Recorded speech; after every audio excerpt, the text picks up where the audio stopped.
February 27th, 1933.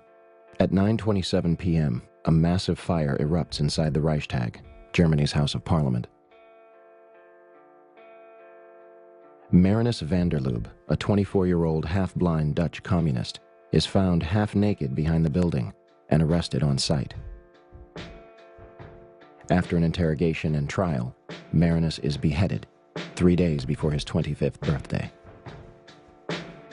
Historians argue that Gestapo police entered the Reichstag through an underground tunnel and soaked the building with chemicals and gasoline, with Marinus van der Lubbe arriving later to start the fire with his shirt.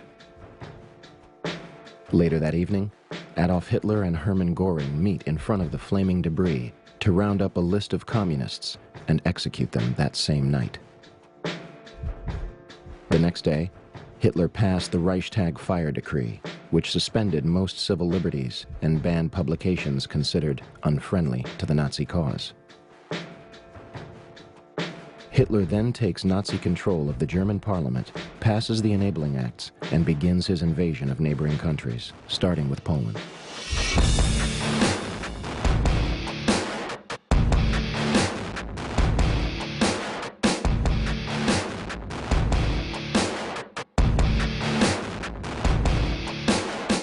September 11th, 1941.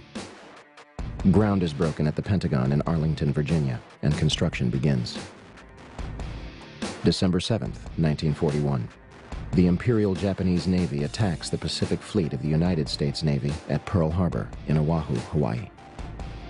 2,403 Americans are killed, and an additional 1,178 are wounded.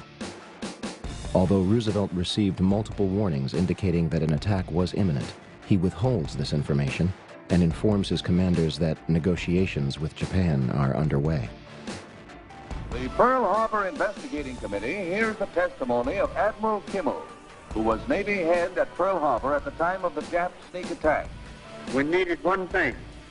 That vital need was the information available in Washington from the intercepted dispatches, which told when and where Japan would probably strike.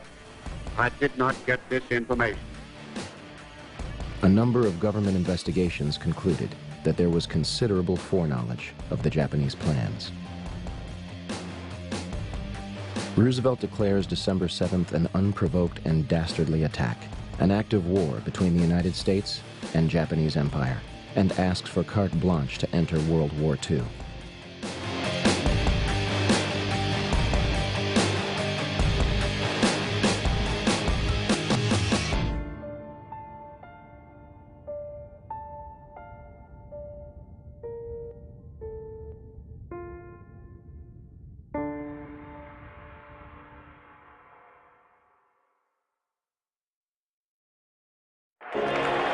May 8th, 1945.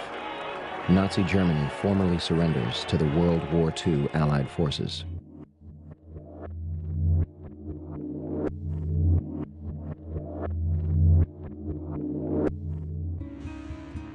Beginning that month, the United States military begins recruiting the top rocket scientists from Nazi Germany.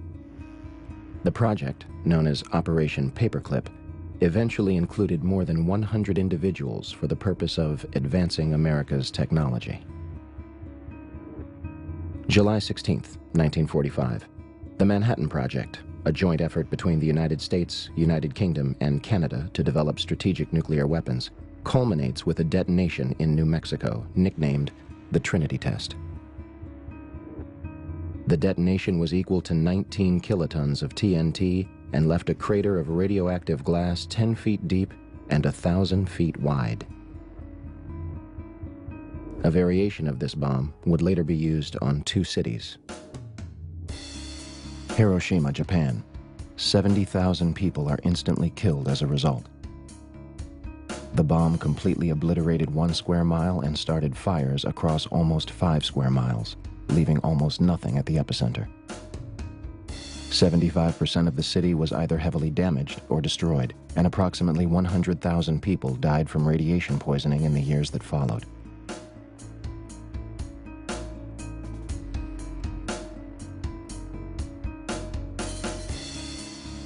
Nagasaki, Japan. 40,000 are killed and almost 30,000 are injured. The bomb destroyed 1 square mile and started fires almost 2 miles out. In the end, the Manhattan Project cost nearly $2 billion and employed more than 130,000 people at 3 different facilities across 3 different states. Research and design at Los Alamos National Laboratory and 2 sites built explicitly for the project. Uranium enrichment at Oak Ridge in Tennessee, and plutonium enrichment at the Hanford site in Washington State. At the time, it was the largest construction effort in United States history, and the entire operation was supervised by General Leslie Groves of the Army Corps of Engineers. Groves used a practice known as compartmentalization, which limits intelligence to a need-to-know basis and often leaves those working on the project in the dark. Entire communities and natives were literally packed up and moved out. Although tens of thousands of people were directly affected, the Manhattan Project was kept a secret. So secret that Vice President Harry Truman only became aware of it after President Roosevelt's death. General Groves himself claimed, compartmentalization of knowledge was the very heart of security. Each man should know everything he needed to know and do his job, and nothing else. To this day, much of the Manhattan Project remains classified. November 21st, 1945. The Nuremberg trials, an international tribunal to convict the Nazi Party of war crimes, commences in Germany. 12 are executed. The rest are imprisoned, acquitted, or commit suicide before trial.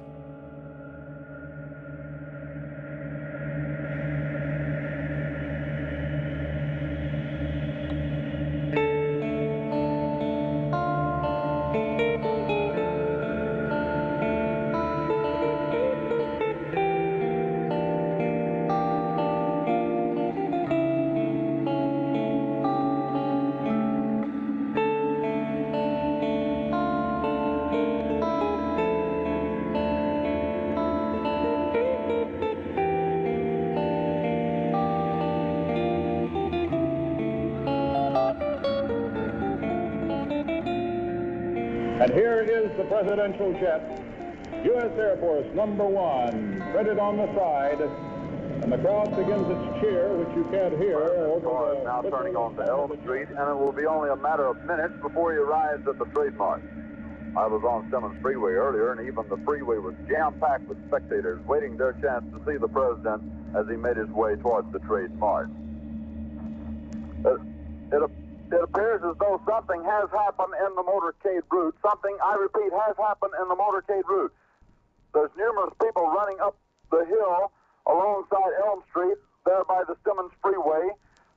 Just a moment, please. Something has happened in the motorcade route. Stand by, please. The President of the United States is dead. Swear that I will faithfully execute. I will faithfully execute. The office of President of the United States. August 4th, 1964. 2 American ships report that they are being attacked by North Vietnamese military units in the Gulf of Tonkin off the coast of Vietnam. President Lyndon Baines Johnson immediately declares it an unprovoked attack and orders retaliatory strikes against North Vietnam, asking Congress to authorize action in Southeast Asia. Believing Johnson's claims, legislators act quickly, giving him carte blanche to use military forces in Vietnam. However, documents declassified from the National Security Agency in 2005 confirm that the attack never took place. The Tonkin Gulf Resolution was signed by President Johnson on August 10, 1964. This decree was the doorway through which the United States officially walked into Vietnam.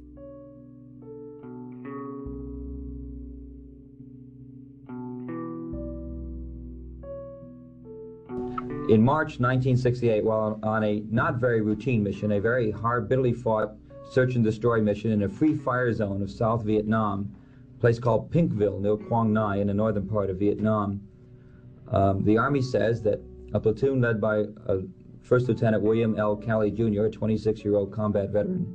The Army claims that they murdered 109 Vietnamese villagers, mostly women and children. Calley doesn't necessarily dispute that fact. What he says is, I was following orders.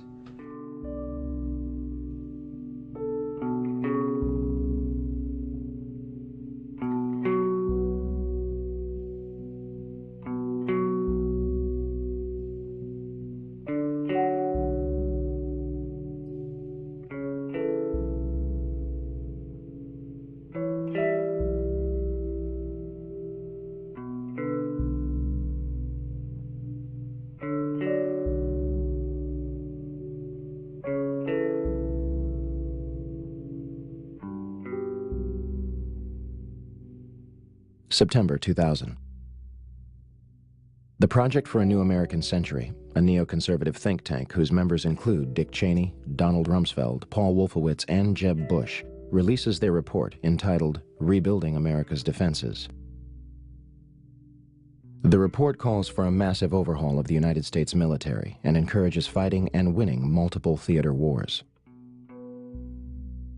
They declare that the process of transformation, even if it brings revolutionary change, is likely to be a long one, absent some catastrophic and catalyzing event, like a new Pearl Harbor.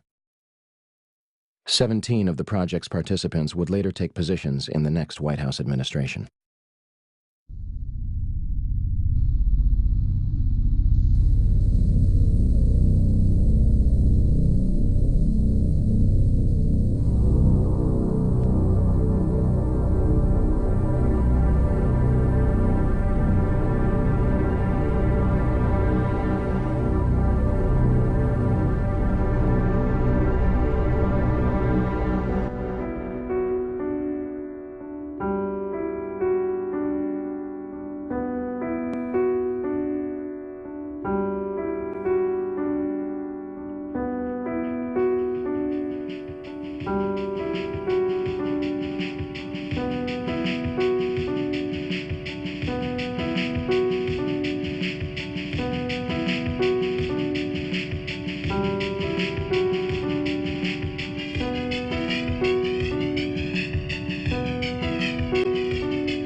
Eight years have passed since September 11, 2001.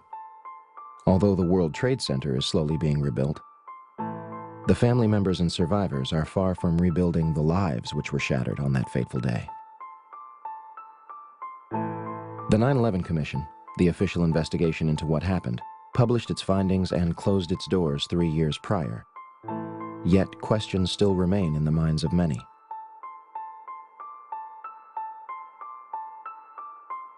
What could drive so many people to continue to question such a tragic event?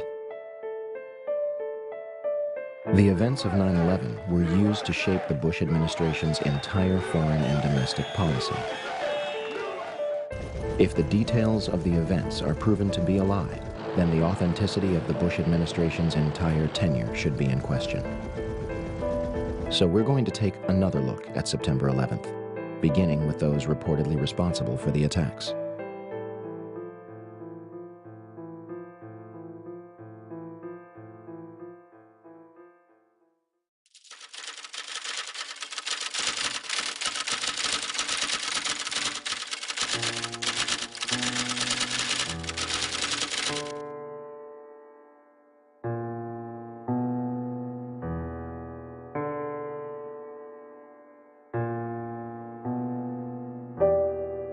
By the afternoon of 9/11, Osama bin Laden was officially being blamed for the attacks, though a number of international figures would question the United States version of events, including Egyptian President Mubarak and General Hamid Gul, the former head of Pakistani intelligence, who stated that 9/11 was pulled off by the Israeli intelligence service.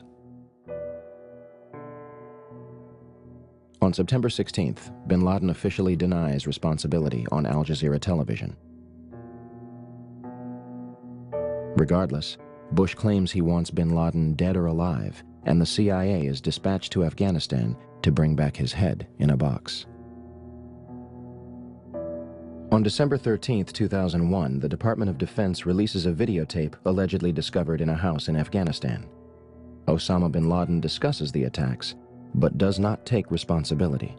American mainstream media and even President Bush would portray this videotape as absolute proof of his guilt, even though the translation was not conducted by a third party and was instead provided by the Department of Defense. International establishments and many others question the legitimacy of the tape. Ich habe die Übersetzung des Pentagons sorgfältig überprüft. Diese Übersetzung ist sehr problematisch. Sie ist an den wichtigsten Stellen, die Täterschaft bin Ladens beweisen sollten, nicht identisch mit dem arabischen Ton. In a video aired on Al Jazeera 3 days before the 2004 presidential election, bin Laden reportedly claims responsibility for 9/11 for the first time. Al Jazeera does not say how they received the tape. The final bin Laden video was released in 2006. Does anyone else see a problem here? Osama bin Laden has never been captured or officially convicted for September 11, 2001. Although audio tapes attributed to him are occasionally released, as of this date, he is considered dead by most. As for the hijackers, the 19 hijackers were painted as radical Muslims, sneaking into the United States without any problem and raising zero suspicion as to what they were planning. First, they were not devout Muslims spending their last days preparing for paradise. In the months and weeks before the attacks, some of the hijackers are spotted several times at strip clubs and make several unexplained trips to Las Vegas. They drink heavily, receive lap dances, buy sex toys, and sleep with prostitutes, spending thousands of dollars within hours. The 9/11 Commission claims that the United States only knew of 3 hijackers prior to the attacks: Nawaf al-Hamzi, Salem al-Hamzi, and Khalid al-Midar. For starters, Al-Kai Collins says he was paid $2,500 a month as an FBI informant in Phoenix. In a stunning disclosure to ABC News, he claims that 3 years before September 11th, he began providing the FBI with information about Hani Hanjour, a young Saudi who later helped fly hijacked American Airlines Flight 77 into the side of the Pentagon. They knew he lived in Phoenix. They knew his phone number. They knew his address. They knew what he drove. They knew everything there was to know about the guy. The FBI emphatically denies that Collins provided any information about Hani Hanjour, but they do admit that they paid Collins to monitor the Islamic and Arab communities of Phoenix because of his unusual background. Once in Phoenix in 1996, the FBI asked Collins to focus on a group of young Arab men, many of whom were taking flying lessons. Hani Hanjour was part of the group. They drank alcohol. They messed around with girls and stuff like that. They all lived in an apartment together, Hani and the others. Collins said he provided the FBI with basic facts, letting the FBI take it from there. 2 of the hijackers even lived with an FBI informant in San Diego and were visited by Hani Hanjour and Mohammed Atta. Finally, an intelligence unit by the name of Able Danger claimed to have identified Mohammed Atta and 3 other hijackers 2 years before 9/11. The Department of Defense and White House, of course, officially deny it. FBI Director Robert Mueller claimed that the hijackers gave no hint to those around them what they were about. However, this turns out to be far from the truth. Shortly after Atta arrived in the country, he tried to get the U.S. government to essentially finance his plot, seeking a loan from the Department of Agriculture. Janelle Bryant is the USDA loan officer in Homestead, Florida, who Atta approached in May of 2000. Bryant says it was this television commercial about how to borrow money from the government that led Atta to the USDA office, seeking $650,000 for what he described as crop dusting. He wanted to finance a twin-engine, 6-passenger aircraft and remove the seats. And he said he was an engineer, and he wanted to build a chemical tank that would fit inside the aircraft. Bryant turned Atta down, but she spent more than an hour with him, talking, she says, of bin Laden, Al-Qaeda, and targets. She says Atta became fixated with the aerial photo of Washington on her office wall. He pulled out a wad of cash about that big around and started throwing money on my desk. He wanted that picture really bad. He asked about the Pentagon and the White House and pointed them out. He asked about the Pentagon? Yes, sir, he did. In fact, he picked out where the Pentagon was. Bryant says Atta also asked her about security at the World Trade Center and what she knew of Chicago, Seattle, and Los Angeles. Hijacker Hamza El-Ghamdi had a flight booked for later on the day of 9/11, and 2 after 9/11, 1 from LA to San Francisco, and 2 within Saudi Arabia. The complexities of the alleged hijackers are far and wide. We can only begin to scratch the surface here. They even managed to find hijacker Satam al-Suqami's passport, perfectly intact, on a sidewalk before the South Tower's collapse. Is it possible that the hijackers were merely patsies in a scheme much larger than themselves or Osama bin Laden? Be careful where we stay on a loop, because these are being recorded and these tapes will be handed over.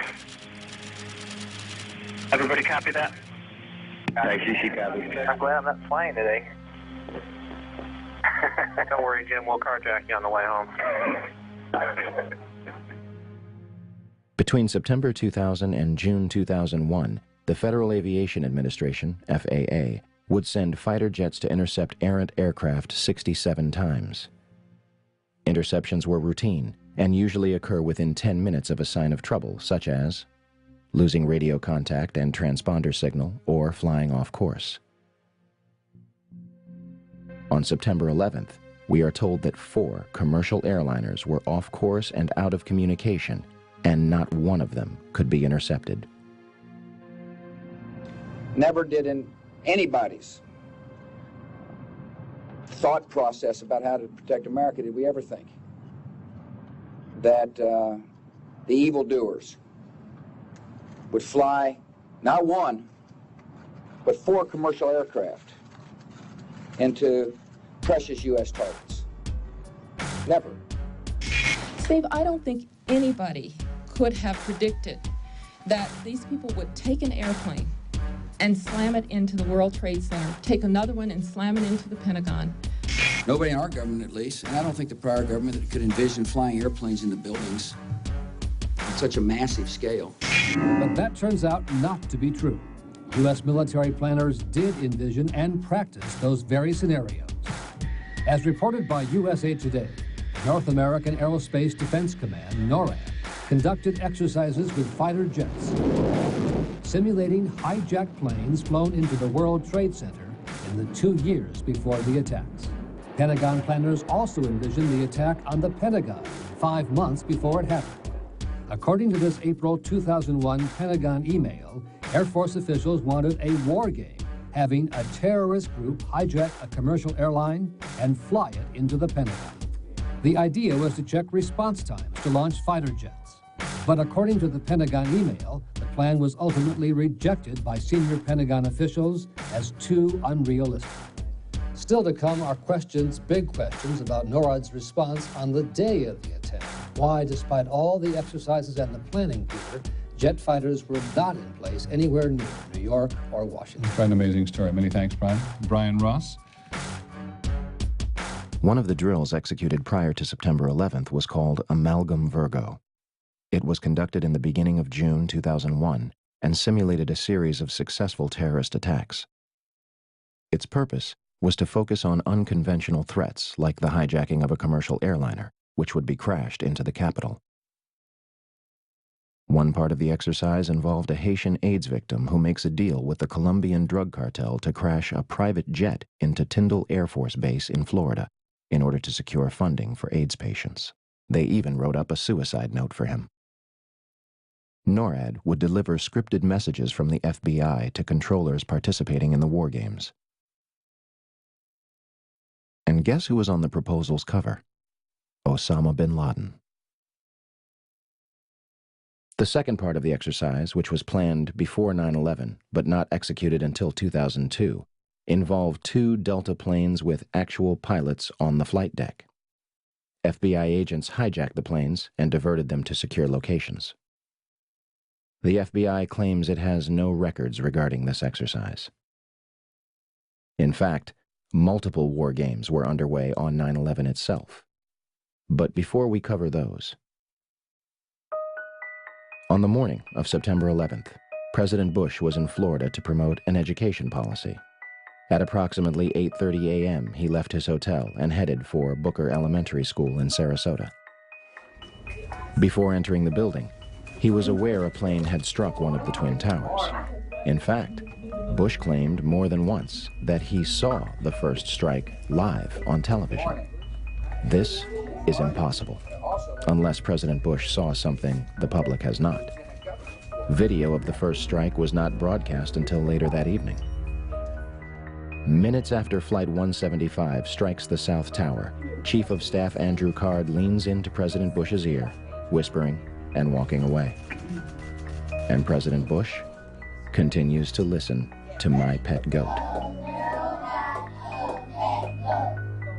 Despite the fact that both Twin Towers had been hit and another plane was in the air and suspected to be hijacked, he remained at the school for a half hour, addressing the nation at 9:30 a.m.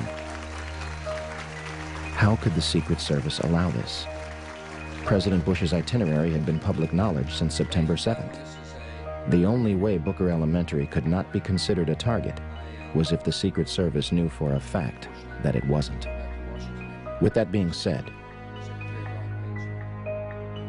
September 11th was day 2 of Vigilant Guardian, an exercise staged by the Joint Chiefs of Staff and NORAD, which simulated hijacked planes in the northeastern United States.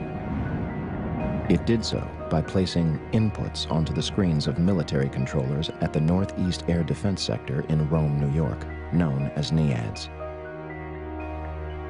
As the attacks unfolded, controllers at NEADS thought that what they were watching was all part of an exercise. Okay, guys, listen up. Possibly a second hijack. Looking for a squawk, and I don't see it. We have smart terrorists today. They're not giving them a chance to squawk. What are the chances that a massive hijacking war game begins on the morning of September 11th that cripples the very defense sector in which the attacks take place? Better yet, who made the decision to schedule it on that date? Vigilant Guardian was a branch of Global Guardian, an Armageddon exercise being conducted at Offutt Air Force Base in cooperation with NORAD. Barksdale Air Force Base in Louisiana also participated in Global Guardian. Instead of returning directly to Washington, D.C., President Bush flew from Booker Elementary to both Barksdale and Offutt Air Force Base before returning to the White House. Another war game Northern Vigilance, moved fighter jets from unknown locations to bases in Canada and Alaska to monitor a fleet of Russian MiGs. 3 F-16s from Andrews Air Force Base, located just 15 miles from the Pentagon, were flown 180 nautical miles away for a training mission in North Carolina, leaving them unable to defend the nation's capital. Langley Air Force Base, which is 130 miles from the Pentagon, would not launch fighter jets until 9:24 a.m., a half hour after the North Tower is struck and 10 minutes before the Pentagon. Although Major Kevin Nasipany at NEADS ordered them to fly towards the Capitol, they are instead sent out to the Atlantic Ocean. When the Pentagon is hit at 9:37, they are 150 miles away, further than when they had started. To top it all off, the National Reconnaissance Office in Virginia, which monitors and controls the nation's satellites, began a drill at 8:45, conducted by a team from the CIA, in which a plane crashes into their headquarters. There are a number of other war games that have yet to be fully disclosed.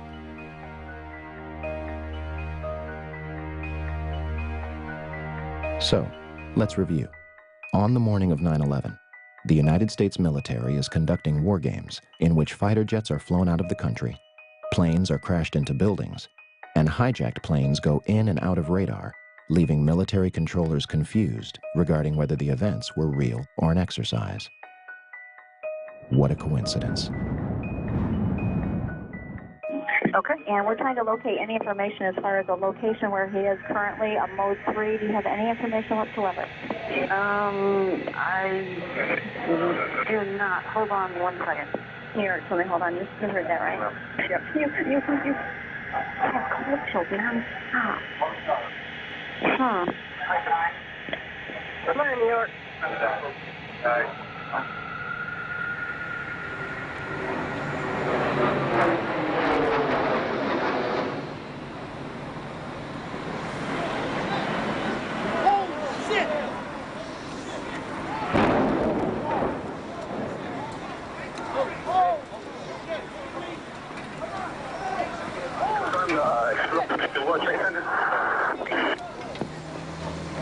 Responding 1063, World Trade Center.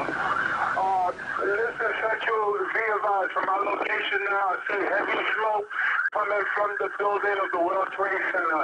At this time, I advise you that you send them a...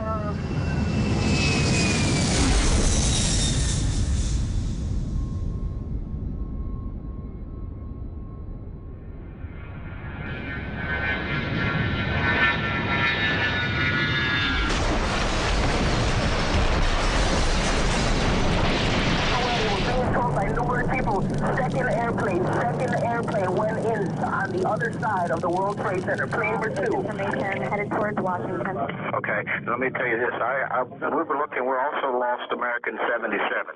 Okay, 77. Where was he proposed to head, sir?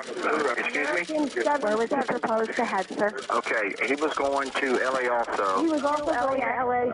Now, From where, sir? I think he was from Boston also. Boston to L.A. Now, let me tell you this story.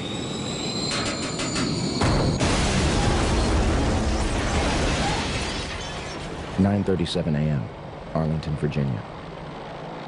American Airlines Flight 77 crashes into the Pentagon, killing 125 people and injuring hundreds more. Pentagon authorities deny that the building had anti-aircraft defenses.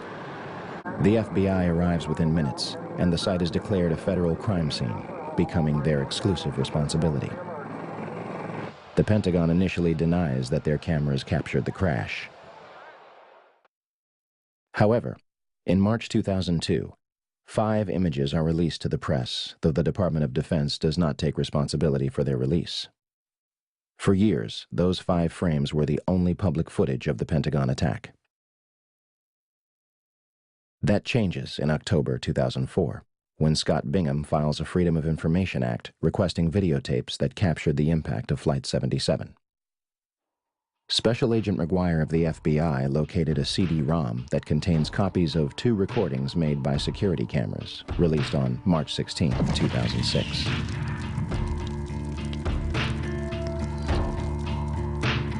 video taken from a Citgo gas station, which is open only to Pentagon employees, released on September 15, 2006. And the DoubleTree Hotel in Arlington, Virginia, released on December 7, 2006. As of this date, we still have no clear images of what happened at the Pentagon on the morning of 9/11. The official story goes as such. American Airlines Flight 77 was taken over by 5 hijackers led by Hani Hanjour. Hanjour entered the United States in 1996 to become a professional airline pilot, though he did not complete a single course. On the morning of 9/11, Hani and his 4 accomplices traveled to Dulles International Airport outside Washington, D.C. They had spent the past weeks at the Valencia Motel in Laurel, Maryland, 6 miles from the National Security Agency.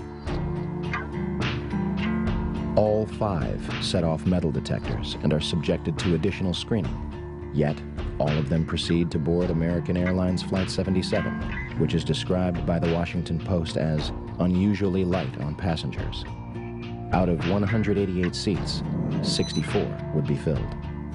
In fact, all 4 planes involved in 9/11 would be at approximately 30% capacity. The hijackers will board alongside Barbara Olson, the wife of Solicitor General Ted Olson, and a number of employees from Boeing, Raytheon, the Department of Defense, Lockheed Martin, American Airlines, the Navy, Army, and other government agencies.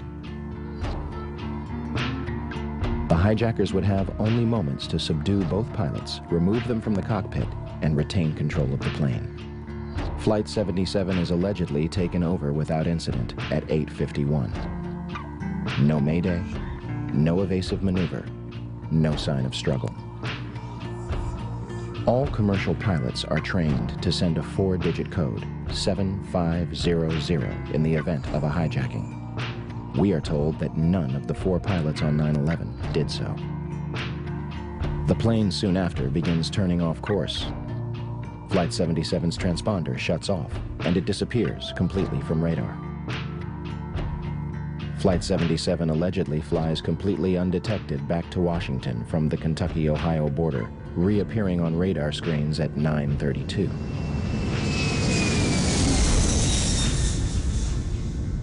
Had Hani Hanjour wanted to inflict maximum damage, all he had to do was nose down into the roof of the Pentagon.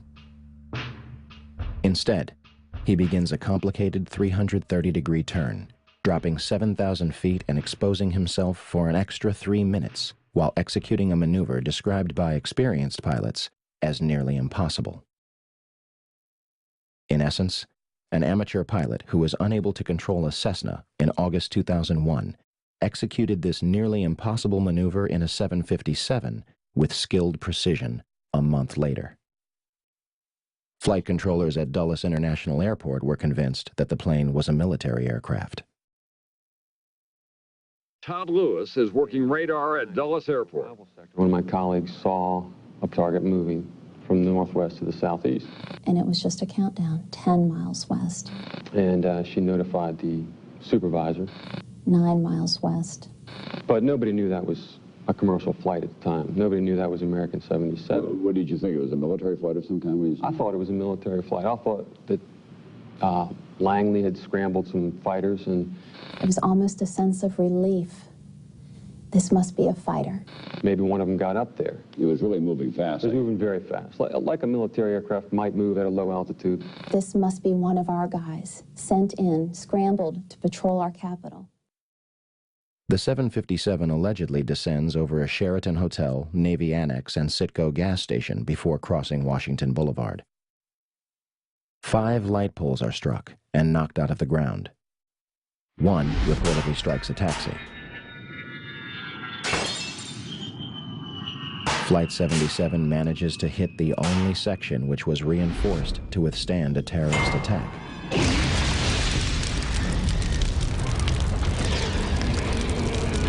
Including reinforced steel and blast-resistant windows an 1.5 inches thick. The renovation, planning for which had begun in 1991, was only days away from completion. Ironically, had the plane struck anywhere else, the casualties and damage would have been far greater. An area that normally would have housed up to 5,000 occupants yielded only 125 casualties. The section hit was the headquarters of Naval Operations, Naval Intelligence, and Navy Command Center. Army personnel were also killed, along with a number of accountants and budget analysts.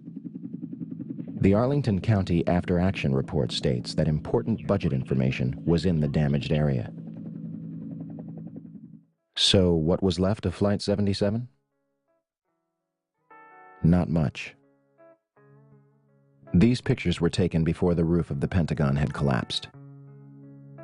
The Pentagon's outer wall had a hole approximately 20 feet in diameter on the first and second floor, and visible damage 90 feet across the first floor. A Boeing 757 is 155 feet long, 44 feet high, has a 124-foot wingspan and weighs almost 100 tons. And it disappeared into this hole without leaving any substantial wreckage on the outside. There is no visible damage from where the wings or vertical stabilizer would have hit the building. The engines of a 757 are 6 tons each, comprised of both steel and titanium. If they slammed into the building at 500 miles per hour, where are the imprints? Where are the engines themselves? The 757 appears to have completely disappeared into the building. There are numerous parts to a 757 that are virtually indestructible, marked with a specific serial number tied back to the plane. To date, we have not seen a single piece positively identified as Flight 77's. Additionally, there was no impact damage to the lawn, meaning Flight 77 managed to strike the Pentagon while remaining a few feet above the ground. And out of the videos that have been released, none of them clearly depict a Boeing 757. Also, an exit hole inside the Pentagon is not explained by any official report. Despite what might have hit the building, why it was hit is much more important. Norman Mineta was Secretary of Transportation from 2001 to 2006. On the morning of September 11th, when the first plane struck the World Trade Center, Mineta headed to the White House to enter the Presidential Emergency Operations Center, or PEOC. At the May 2003 hearing of the 9/11 Commission, Mineta testified the following. During the time that the airplane coming in to the Pentagon, there was a young man who would come in and say to the Vice President, the plane is 50 miles out, the plane is 30 miles out. And when it got down to the plane is 10 miles out, the young man also said to the Vice President, do the orders still stand? And the Vice President turned and whipped his neck around and said, of course the orders still stand. Have you heard anything to the contrary?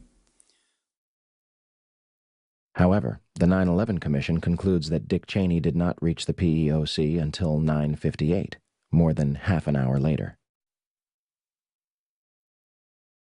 The Secret Service claims that it has no record of when Dick Cheney entered the bunker. What were the orders? If they were to intercept Flight 77, why was it allowed to strike the Pentagon? Let's go to the trade tower again, because, John, we now have a... What do we have? We don't... It looks like a new plume, a new large plume of smoke. That's the scene at this moment at the World Trade Center. Dan Dahler from ABC's Good Morning America is down in the general vicinity. Dan, can you tell us what has just happened? Yes, Peter, it's Don Dahler down here. I'm 4 blocks north of the World Trade Center. The second building that was hit by the plane has just completely collapsed. The entire building has just collapsed, as if a demolition team set off. When you see the old demolitions of these old buildings, it folded down on itself, and it is not there anymore. Generally speaking, for a building to collapse in on itself like that, it would seem to indicate that there could have been an explosion, a bomb planted on the ground that would make the building collapse within itself. 10 o'clock Eastern Time this morning, just collapsing on itself. This is a place where thousands of people work. We have no idea what caused this. Almost looks like one of those planned implosions. If you wish to bring anybody who's ever watched a building being demolished on purpose knows that if you're going to do this, you have to get at the under infrastructure of a building and bring it down.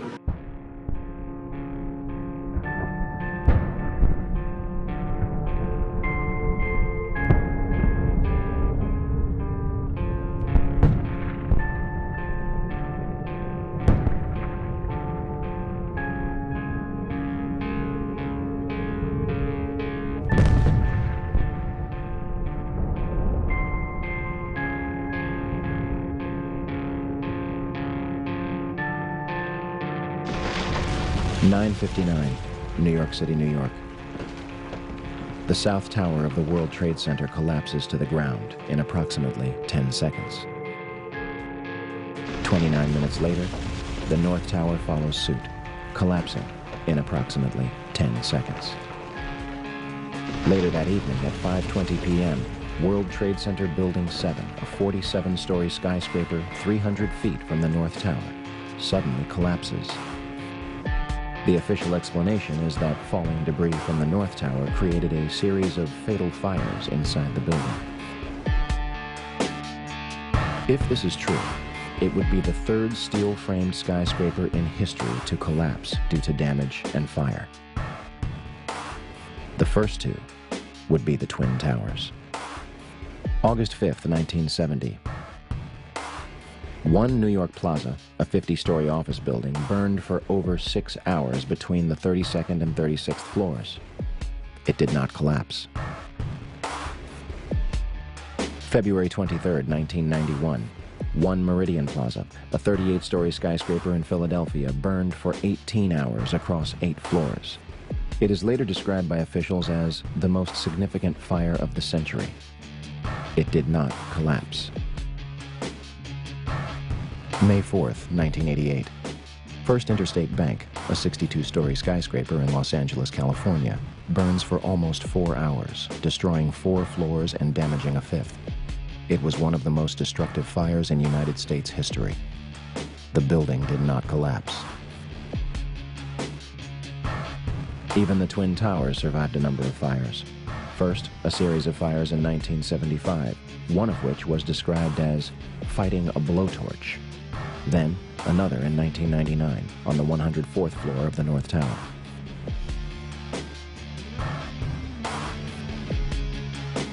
Yet on September 11, 2001, the Twin Towers burned for 56 and 103 minutes before collapsing completely to the ground. One might argue that this was due to their construction. The Twin Towers were composed of 200,000 tons of steel, 425,000 cubic yards of concrete, 106 elevators, 43,600 windows, and a 360-foot television antenna atop the North Tower. The core of each tower was a rectangular pillar 87 by 133 feet, comprised of 47 steel box columns ranging from 36 by 16 to 52 by 22 inches. The North Tower was completed in 1970, standing at 1,368 feet tall, and the South Tower was completed in 1973, clocking in at 1,362 feet tall, making them the tallest buildings in the world at the time. They were designed to withstand multiple impacts from a Boeing 707, which was the largest aircraft at the time. And we are told that these massive structures were destroyed by 10,000 gallons of jet fuel. A perfectly symmetrical collapse resulting from asymmetrical damage, with the collapse following the path of greatest resistance. The National Institute of Standards and Technology, NIST, eventually concluded in August 2005 that they found no evidence suggesting that the Twin Towers were brought down in a controlled demolition. It's funny they would name it the Report on the Collapse of the Twin Towers, because the report does not explain how the Twin Towers actually collapsed. claiming that it does not actually include the structural behavior of the tower after initiation was reached and collapse became inevitable. 10,000 pages, and not a single one to actually explain how the towers came down the way they did. NIST admitted in April 2007 that they are unable to provide a full explanation of the total collapse, and also that they conducted no tests for explosive residue. Luckily, somebody has. My name is Jeanette McKinley. I was a resident of Lower Manhattan, living directly across the street from the World Trade Center on September 11th. I'd been living there for 4 years. I loved living there. When I think back about it, it's really the time of my life. And so on September 11th, I was I was writing emails. I was sitting at my computer. Boom. I could immediately see the flames. I was close enough that I could literally just turn my head, and there it was with the building burning. I was with my friend Jim Lecce. We watched everything out the window. He was fixated taking photographs, and whenever I mentioned leaving, he never wanted to leave. He said to me, "This is history. Don't you realize we are watching history happen? We're part of history. Why would we leave?" I was in the kitchen. I was in my kitchen. I had flowers in my hand, and the building starts coming down. Our windows blew in. He came running across the apartment. "Get out of here, the building is coming down." Well, it sounded like it was coming down on us. That cloud, there was a debris cloud created by when the Tower 2 fell. It created a debris cloud which became part of our life because it just burst in our window at 50 miles an hour. That whole cloud just came bursting in, and many people were wanting to investigate whether the collapses were actually controlled demolitions, as many people thought on the very day. Even the news commentators thought they were controlled demolitions. So there was a lot of controversy about whether they were or not. And friends of mine that knew that I had the dust were also knew a scientist, Stephen Jones, at BYU. My name is Dr. Stephen Jones. I have a PhD in physics from Vanderbilt University, 1978. I have a Bachelor of Science degree from Brigham Young University, 1973. I graduated magna cum laude. I went after the PhD work. I did postdoctoral work at Los Alamos Maison Physics Facility. In June 2007, I was examining a dust sample, which I'd obtained from Jeanette McKinley. I was using a loupe and also just looking at it with my eyes and an ordinary optical microscope, although stereo, so that I could see better in 3 dimensions. And what I found was a chip that looked like it might be a paint chip. I mean, early on I was thinking maybe not too interesting, but this chip was rather striking in its appearance. It had an orange-red color, first of all, and then I found several of these, and they all had some gray material adhering to the side of the red material. So layered. Later we found multiple layers, but most of these chips have 2 layers, red, gray. I did take one of these chips then to the electron microscope, the scanning electron microscope, and we looked at it with the electron microscope, and then we used a system where we could determine the elements. What we found in the red material is a combination of aluminum and iron oxide, and these are the components of thermite. Of course, now we looked with an electron microscope, we looked deeper and deeper, a higher and higher magnification. And I pulled in a colleague of mine, Dr. Jeffrey Ferrer, he's an expert on the electron microscope machine. So he actually broke a piece off of one of these red chips, and then later he did 4 different samples, broke a piece off. That gives you a fresh surface. Because in the dust, there's all sorts of stuff. There's zinc and titanium and calcium, all sorts of stuff. So he broke off a tip, you see, so we could look at a fresh surface. And then what you see in all 4 samples that we studied in this detail: carbon, which is significant, oxygen, iron, and aluminum. We looked at this, and these again are the ingredients, except for the carbon, and we found that experimenters working with superthermite, trying to beef it up, make it more explosive, tailoring it to different weapons applications, they would have silicon in there and an organic material, which means a carbon. So a polymer such as Viton, they would add to this to give it the properties they wanted.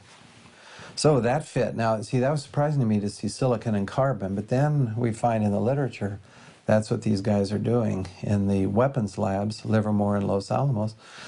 They're adding organic, because that gives you a gas production. When the thermite goes off, now you also have gas production, which gives you the explosive force, for instance. I suggested that we take a sample of this red-gray chip material and run it through a very sensitive instrument called a differential scanning calorimeter. And he did that. What it does, you heat the temperature slowly, and the material will react if it's going to. And if it reacts and produces heat, you'll get a spike in your calorimeter. And then if it reacts quickly, it'll be a narrow spike. If it, say, burns over a long period of time, you'll see a big broad spike. And the total area there is the total amount of energy released, and it gives you a lot of information. What we found, what Dr. Ferrer found first, and he was real excited when he told me about this, he took one of these chips and he put it in the differential scanning calorimeter, and sure enough, it went off at right about 430 centigrade, but more importantly, the peak was high, which means a lot of energy released, and narrow, which means, in his terms, it blew up. You know, you said, man, this is it. This stuff blows up. It behaves just like it has the ingredients of nanothermite. He said, well, there should be, in a thermite reaction, you should produce molten iron. So you should see some spheres of iron. Think of spraying water in the air, and you get droplets that are more or less spherical because the surface tension pulls the liquid into a sphere. It's very simple. Same thing with molten iron from the thermitic reaction, whether it's ordinary conventional thermite or this super nanothermite. Either way, you get this molten iron, and you should get these droplets of iron. So we said, we got to look for those. You know, if you don't find those, maybe who knows what it is, but we got to find droplets of molten iron. Otherwise, we're not sure we had the thermite reaction, the thermitic reaction. In this case, it's a nanothermite. So we looked, and wow, what a beautiful sight. As you look at this, after the red material is reacted, there are these little spheres, just tons of them. And we compared the traces that we got in this sophisticated calorimeter with traces obtained with known thermite. These are published data, and our peak is actually narrower. I mean, this stuff goes off with very rapidly, and more energy also than had been reported by these other researchers working with known nanothermite. As if explosive residue in the dust was not enough, there are other disturbing aspects of the Twin Towers collapse. Both the North and South Tower collapsed at nearly free-fall speed, 110 stories, reducing itself to a pile of twisted steel and pulverized concrete and building materials in approximately 10 seconds. The Twin Towers combined contained almost 500,000 tons of concrete. This was turned into particles the size of talcum powder, blanketing Lower Manhattan in a fine dust. It also turns out that molten metal exceeding 2,000 degrees Fahrenheit was discovered in the rubble of Ground Zero, underneath the Twin Towers and Building 7.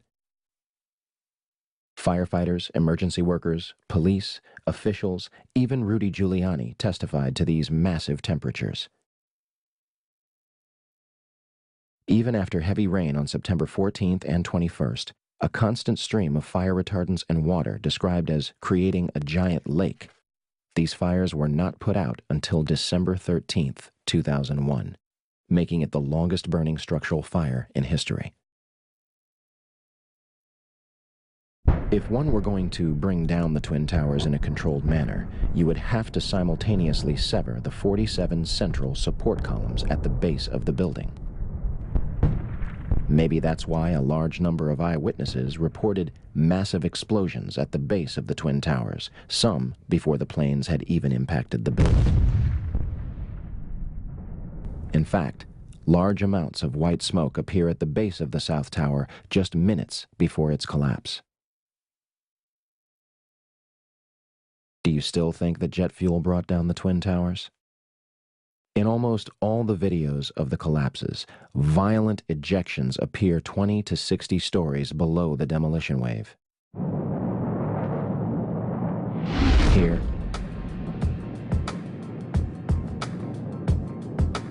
here, here,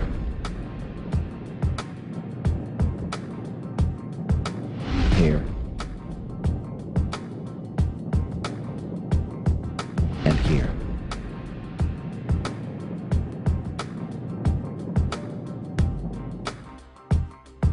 I know what you're thinking. If explosives or incendiaries were in the building, how would they get in there without anyone noticing?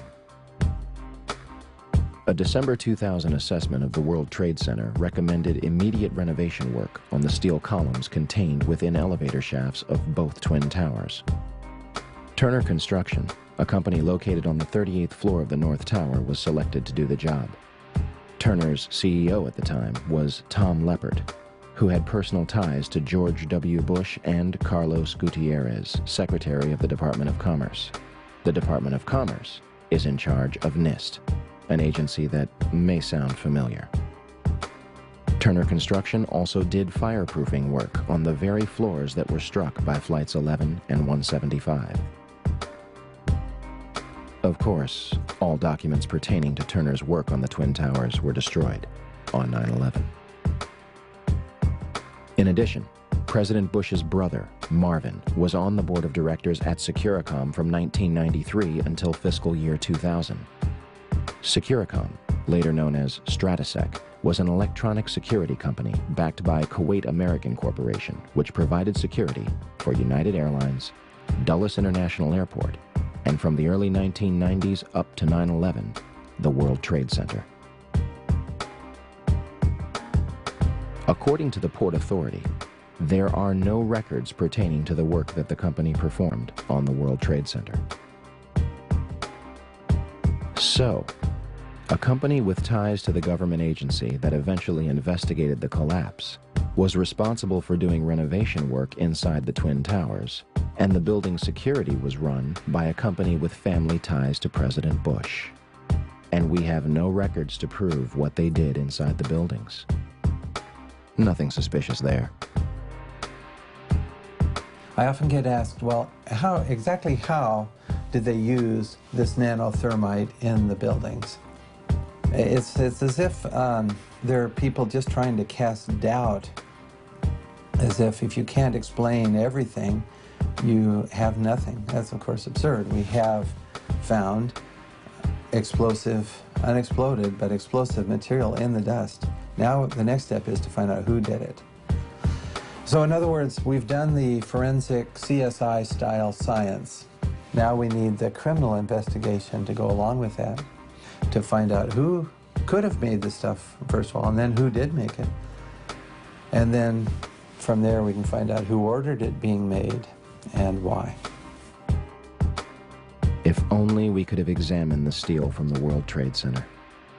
Unfortunately, the debris was almost immediately shipped overseas, being sold to the lowest bidder. This is destruction and removal of evidence from a crime scene.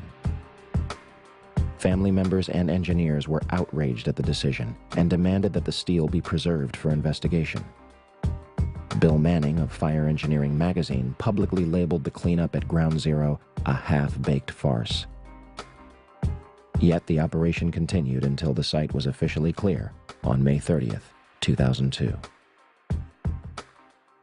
Regardless of how it was done or who was responsible, what happened to the Twin Towers seems obvious enough. They were brought down in a highly engineered, unconventional, controlled demolition. It was a psychological attack on the American people, and it was pulled off with military precision.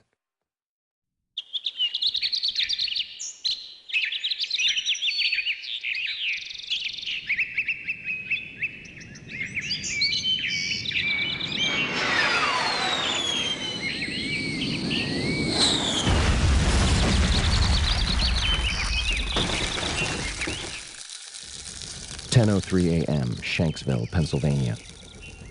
United Airlines Flight 93 allegedly crashes into an abandoned strip mine at 580 miles per hour, 20 minutes flying time from Washington, D.C. Speculation ran rampant that the plane had been shot down. First, the story was that passengers overtook the plane and sacrificed themselves to prevent further casualties. The 9/11 Commission eventually concluded that hijacker Ziad Jarrah crashed the plane into the ground. They also claim that the military did not know about Flight 93 until 10:07 a.m., 4 minutes after it had allegedly crashed.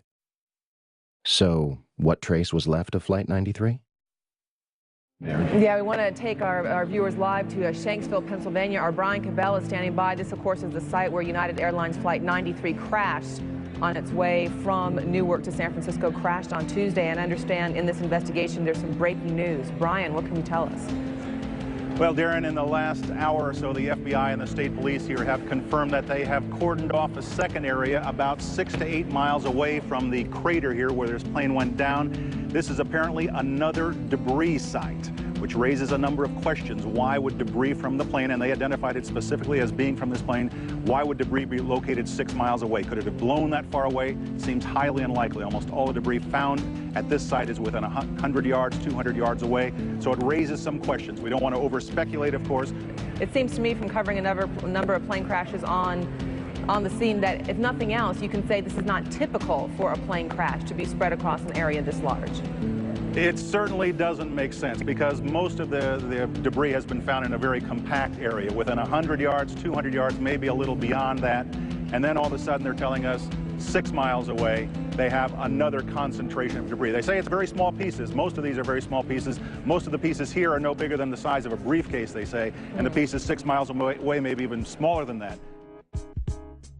As for the crash site itself, from the Somerset County coroner to the mayor of Shanksville, almost every eyewitness would remark how little of the plane and its passengers remained at the actual crash site. We have rescue vehicles that came in earlier in the day, and they have turned up nothing. No one believed to be alive from this crash within the last hour. I want to get quickly to Chris Kanicki. He's a photographer with the Pittsburgh affiliate of Fox affiliate. He was back there just a couple of minutes ago, and Chris, I've seen the pictures. It looks like there's nothing there except for a hole in the ground. Basically, that's right. The only thing you could see from where we were was a big gouge in the earth and some broken trees. We could see some people walking around in the area, but from where we could see, there wasn't much left. Any large pieces of debris at all? No, there was nothing that you could distinguish that a plane had crashed there. Smoke, fire? Nothing. It was absolutely quiet. It was actually very quiet. Just a couple of people walking around. They looked like part of the NTSB crew walking around looking at the pieces. How big would you say that hole was? From my estimates, I would guess it was probably about 20 to 15 feet. Long and probably about 10 feet long or 10 feet wide. What could you see on the ground, if anything, other than dirt and ash? And you couldn't see anything. You could just see dirt, ash, and people walking around, broken trees. There is zero historical precedent for a large commercial airplane and its passengers completely disintegrating upon impact, regardless of speed, cause, or crash site. Turkish Airlines Flight 981 began breaking apart in mid-air after suffering extreme decompression and crashed into a forest. All 346 people were killed. 40 bodies were recovered, 6 of them still in their seats. Air India Flight 182 was blown up in mid-air by a bomb over the Atlantic Ocean. Wreckage from the plane and 131 bodies were recovered, with autopsies performed. Japan Airlines Flight 123 suffered mechanical failures 12 minutes into its flight and crashed into a mountain. It remains the single deadliest aircraft incident in history.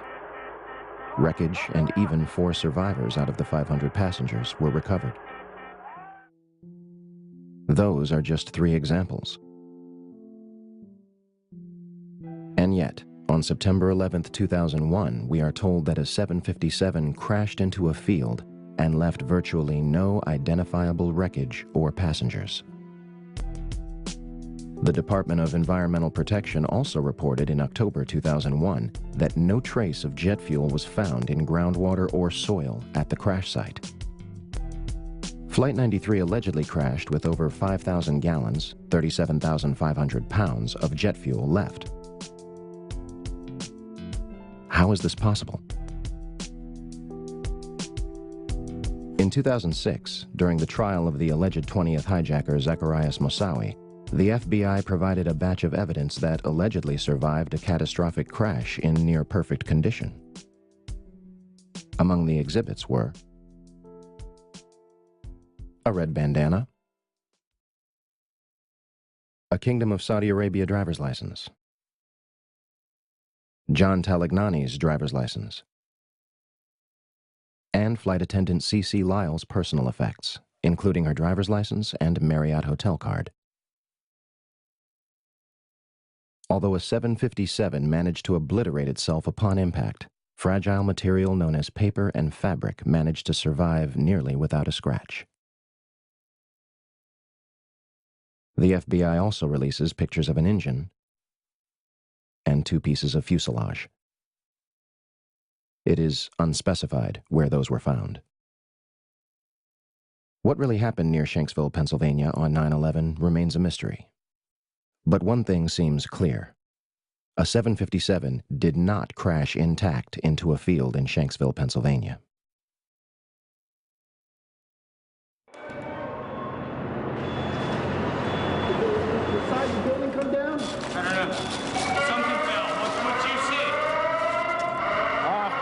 It was pretty clear at one point, and then there's a whole bunch of smoke and glass, and I think we're just about the last ones in this building right now. I think you should leave. Everybody else is gone. Okay. I'll just make sure that there's nobody else coming downstairs. I hear the top of the building fell down. In 1984, construction began on World Trade Center Building 7, a 47-story office building 300 feet away from the North Tower. It opened to the public in 1987 and housed offices for Department of Defense, Internal Revenue Service, and was also the Secret Service's largest field office. Building 7 was considered the Central Intelligence Agency's largest station outside of Washington, D.C. The details of the office's functions remain classified. The Securities and Exchange Commission was also using the building to store 3,000 to 4,000 files related to their investigations. And of course, they have no record of what those files were. On June 8, 1999, Mayor Rudolph Giuliani's Office of Emergency Management Command Center on the 23rd floor is opened. The new facility is located in downtown Manhattan, across the street from the World Trade Center's Twin Towers. The command center on the 23rd floor is bulletproof and bomb-resistant, with its own air supply and generators. It's linked to city airports, the Coast Guard, and the Pentagon. Computers will soon have detailed blueprints of every major building in New York City, as well as evacuation routes. Hurricanes and heat waves would be handled here, as well as terrorist attacks.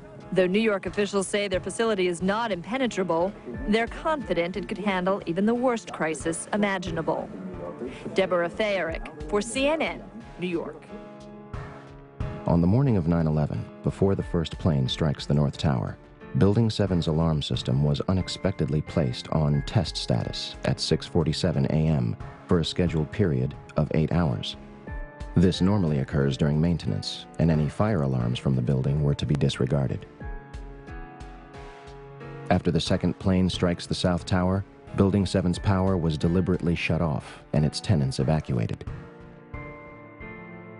Following the collapse of the North Tower, almost all of the surrounding World Trade Center buildings were completely destroyed, but the structures remained standing. Building 3, a 22-story building directly below the Twin Towers, was split in half by the South Tower's collapse. Although the building was severely crushed by falling debris, the structure remained standing. Building 4, a 9-story building east of the South Tower, was almost completely flattened. The remaining structure did not collapse. Building 5, a 9-story building east of the North Tower, suffered from severe fires and structural damage. Building 6, an 8-story building between the North Tower and Building 7, suffered a giant gouge in its roof and severe fires. Neither Building 5 or 6 suffered a collapse. Neither did the Deutsche Bank building, which stands to this day and is currently being demolished beam by beam. Neither did the Millennium Hotel across the street. Building 7, a 47-story office building hundreds of feet away, burns controllably over a few floors and suffers structural damage to its south face before collapsing completely to the ground at near free fall speed.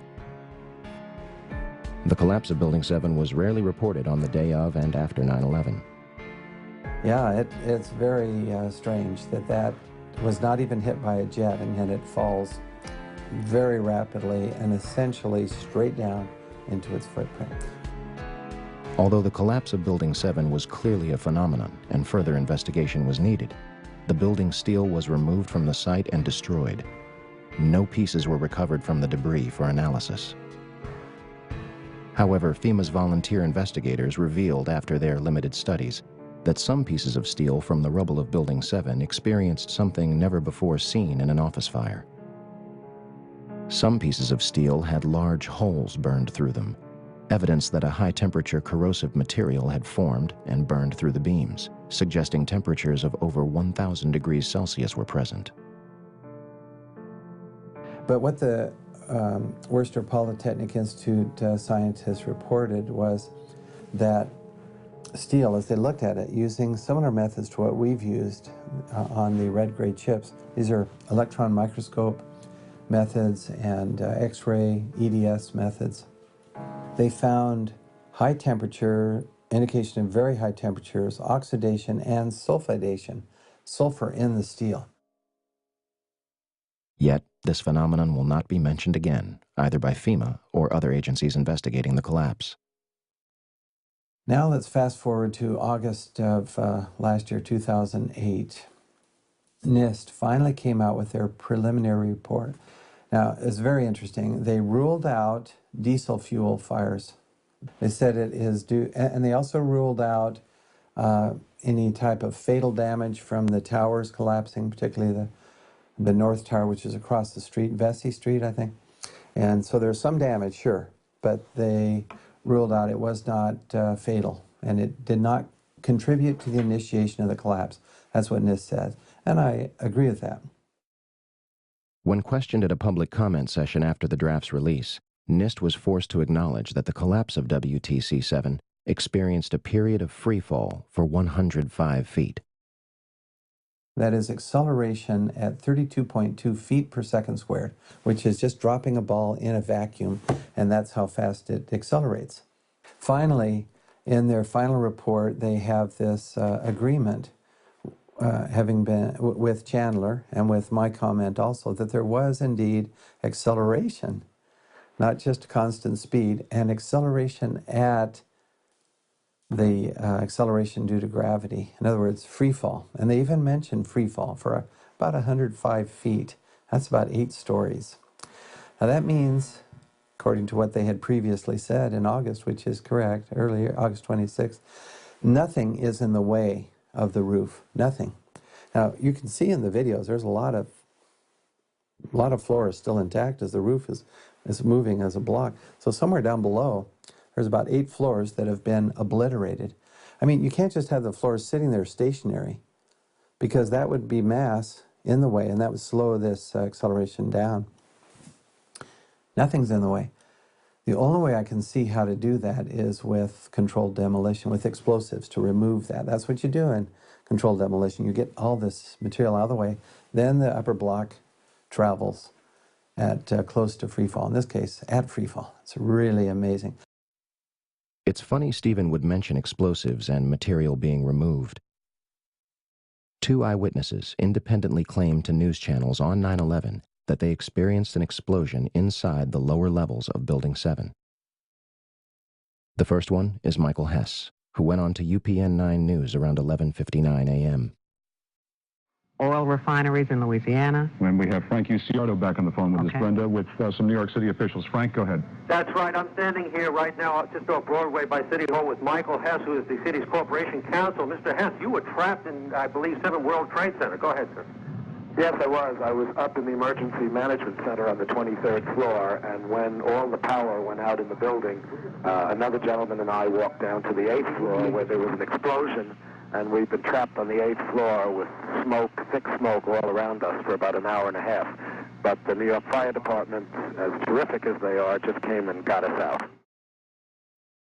And the second is Barry Jennings, who went on to ABC 7 shortly after noon. We're going to bring more of those to you now. Barry Jennings, you're on the 8th floor. You work for the City Housing Department. Explain to me the moment of impact. Well, me and Mr. Hess, the corporation counsel, were on the 23rd floor. I told him we got to get out of here. We started walking down the stairs. We made it to the 8th floor. Big explosion. Blew us back into the 8th floor. And I turned to Hess. I said, this is it. We're dead. We're not going to make it out of here. I took a fire extinguisher and I bust the window out. That's when this gentleman here heard my cries for help. We tracked Barry down in June 2007 to interview him and hopefully elaborate on his experience. Hi, my name is Barry Jennings. I'm 52 years old. I've worked for 33 years at one location. Basically, that's it. I'm married, father of 4. It was very funny. I was on my way to work. Traffic was excellent. I received a call that a small Cessna had hit the World Trade Center. I was asked to go and man the Office of Emergency Management at the World Trade Center 7 on the 23rd floor. As I arrived there were police all in the lobby. They showed me the way to the elevator. We got up to the 23rd floor. Me and Mr. Hess, who I didn't know was Mr. Hess at the time, we got to the 23rd floor. We couldn't get in. We had to go back down. Then security and police took us to the freight elevators where they took us back up, and we did get in. Upon arriving into the OEM EOC, we noticed that everybody was gone. I saw coffee that was on a desk. Still, the smoke was still coming off the coffee. I saw half-eaten sandwiches. And only me, Mr. Hess, was up there. After I called several individuals, one individual told me that to leave and leave right away. Mr. Hess came running back in and said, we're the only ones up here, we got to get out of here. He found the stairwell. When we reached the 8th or the 6th floor, the landing that we were standing on gave way. There was an explosion and the landing gave way. And I was left there hanging. I had to climb back up, and now I had to walk back up to the 8th floor.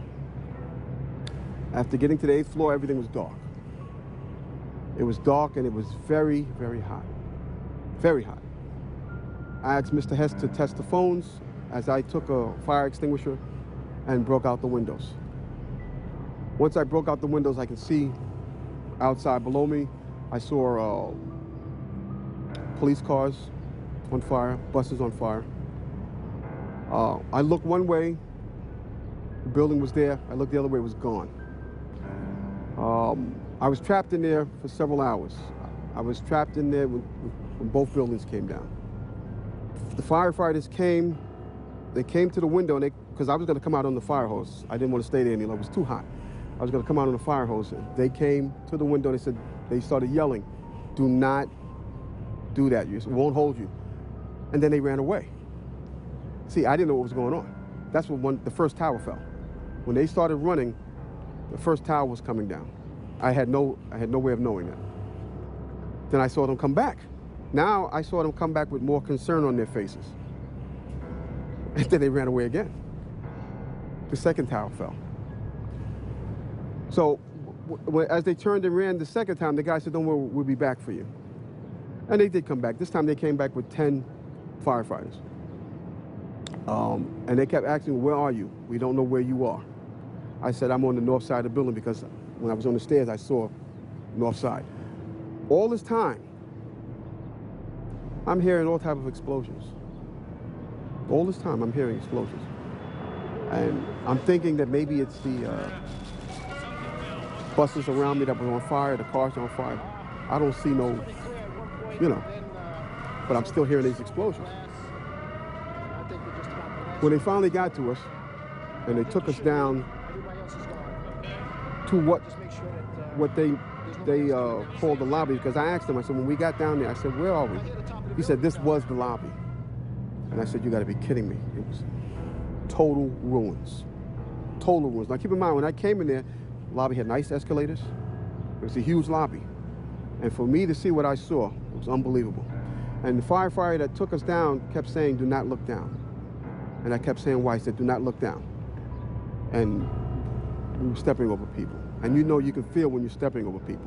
They took us out through a hole that I don't know who made this hole in this wall. That's how they got us out. They took us out through a hole, through the wall, to safety. As they were taking me out, one firefighter had fallen. I believe he was having a heart attack. But before that, this big, giant police officer came to me. And he says, "You have to run." I said, "I can't run. My knees are swollen." He said, "You're going to have to get on your knees and crawl in." He said, "Because we have reports of more explosions." And that's when I started crawling. And I saw this guy fall behind me. And his comrades came to his aid. They dragged him to safety. I was looking for an ambulance for my knees. And at that time, they told me, "We got to walk 20 blocks to refuge."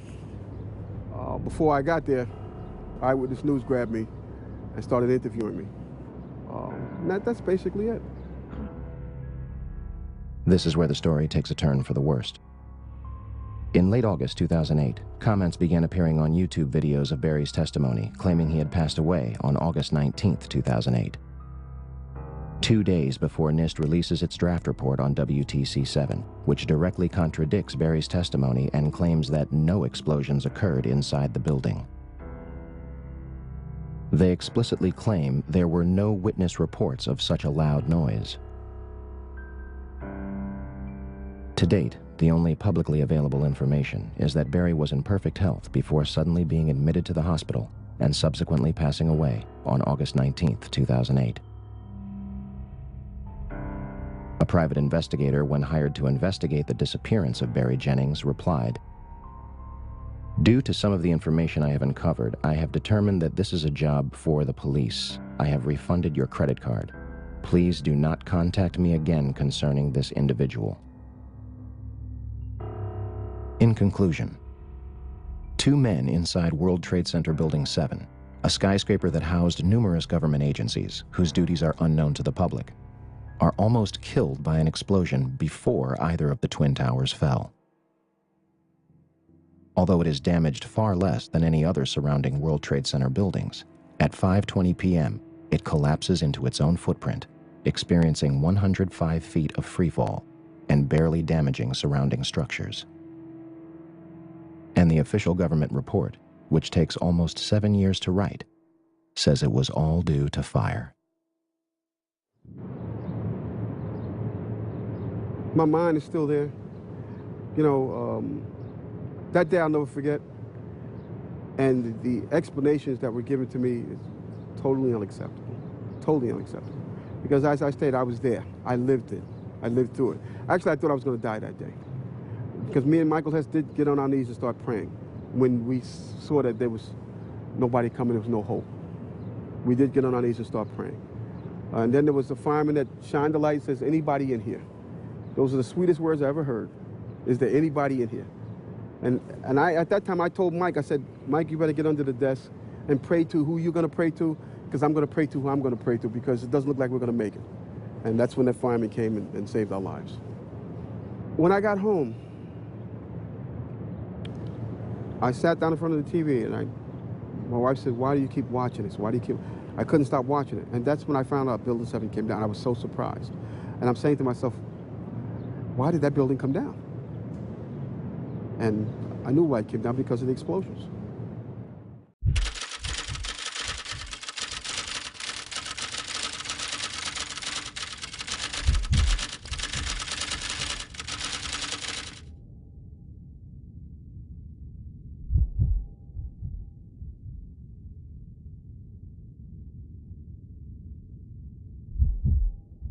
So, where do we go from here?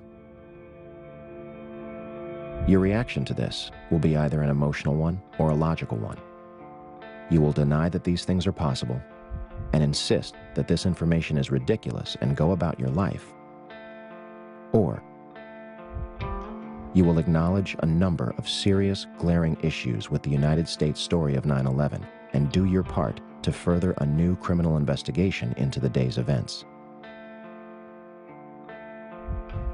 How long will the American public or the world wait for the truth about September 11th? How much louder will the family members and survivors have to scream for answers?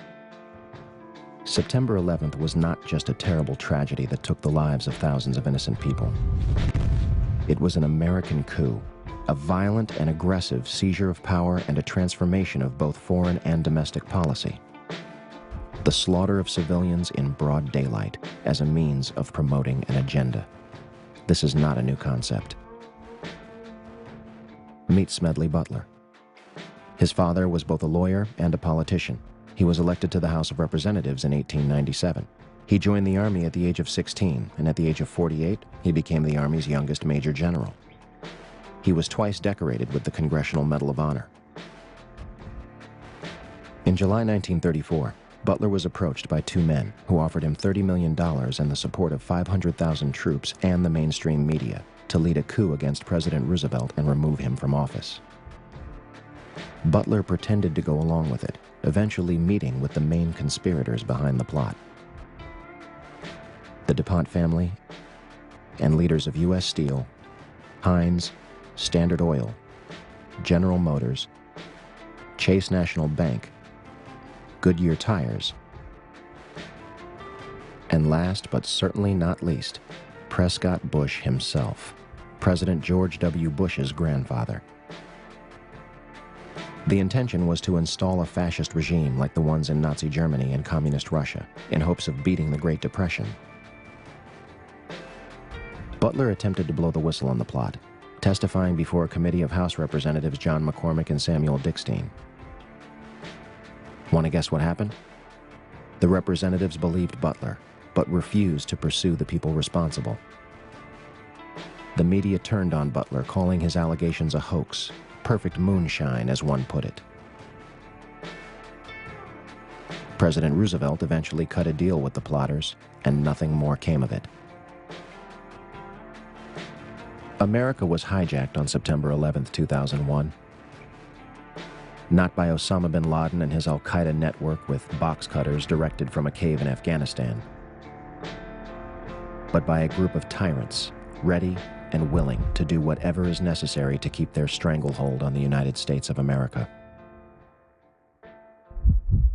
A group beyond any one man or any one administration. Until there is a new investigation into the events, we will not go away. We will not be silent. Ask questions.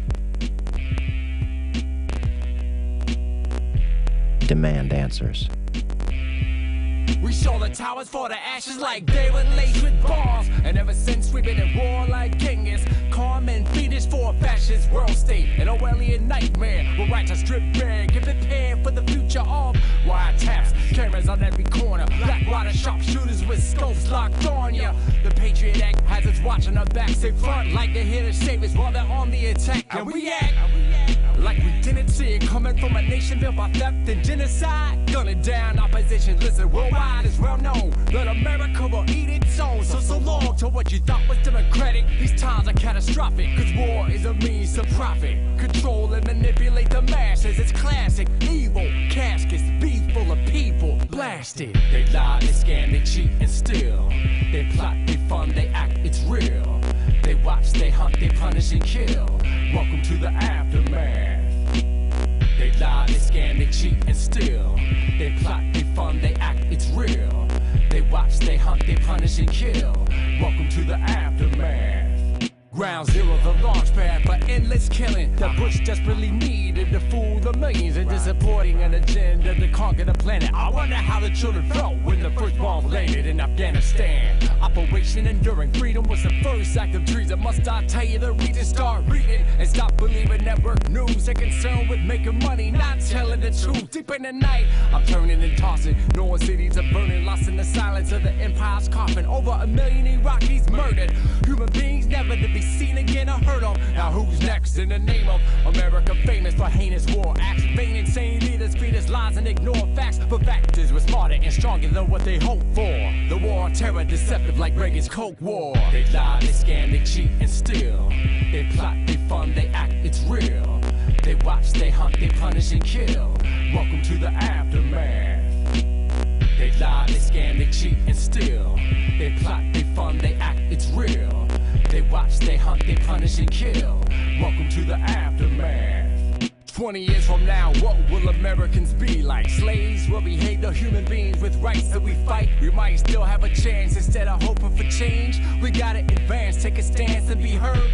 Silence is the enemy. Words have power, but actions speak louder. Pretend to be free till you die a slave. A soldier in the desert searching for a ghost in the cave for the corporation. I run out of patience, sick of seeing troops sink to die for your lives. Spending dollars in debt, we holler in protest till we have your arrest. We will not rest, and we know what you did that day. Killed your own citizens to advance your ways. All my real patriots stand up and say 9/11 was an inside job. They lie, they scam, they cheat and steal. They plot, they fund, they act, it's real. They watch, they hunt, they punish and kill. Welcome to the aftermath. They lie, they scam, they cheat and steal. They plot, they fund, they act, it's real. They watch, they hunt, they punish and kill. Welcome to the aftermath.